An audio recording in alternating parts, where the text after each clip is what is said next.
আজকে আমাদের জমিতে চাপান দেওয়ার কাজ হচ্ছিল, তো সকাল সকাল চলে গিয়েছিলাম এরকম একটা চাপানের দোকানে, গিয়ে এখান থেকে 7 কেজি মতো চাপান নিয়ে চলে গিয়েছিলাম মাঠ। তো কিছুক্ষণ বাইক চালানোর পর চলে আসি সেই কেনেলটার কাছে। তো এখানে গাড়িটাকে রেখে চাপানটাকে নিয়ে সোজা চলে গিয়েছিলাম মাঠ পানে। এরপরে আমি আল ধরে হাঁটতে হাঁটতে চলে গেলাম আমাদের জমির কাছে। আর জমির কাছে এসে দেখি ভাইয়া দাঁড়িয়ে আছে। এরপরে ভাইয়াকে চাপানটা দিয়ে আমি একটু জমির চারপাশে ঘুরে দেখলাম যে বীজগুলোর অবস্থা অনেকটাই খারাপ। হ্যাঁ গাইস, এই ঠান্ডার জন্য বীজগুলো একটুকু বড় হয়নি। তো এই চাপানগুলো দেওয়ার পর হয়তো বীজগুলো একটু পরিবর্তন হবে।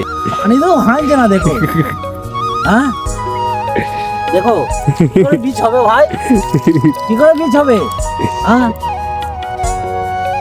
চাষিরা মরে গেছে, দেখো দেখো। তো চাপানের মধ্যেও পাথর ভরা। আসলে কি বলতো, এখন সব জিনিসেই ভেজাল। তো যাই হোক, এরপরে ভাইয়া চাপান ছড়াতে শুরু করলো আর আমি সেটাই বসে বসে দেখছিলাম। আর আজকের ভিডিওটা এই পর্যন্তই ছিল। আর ভিডিওটি ভালো লাগলে ফলো করে দিও।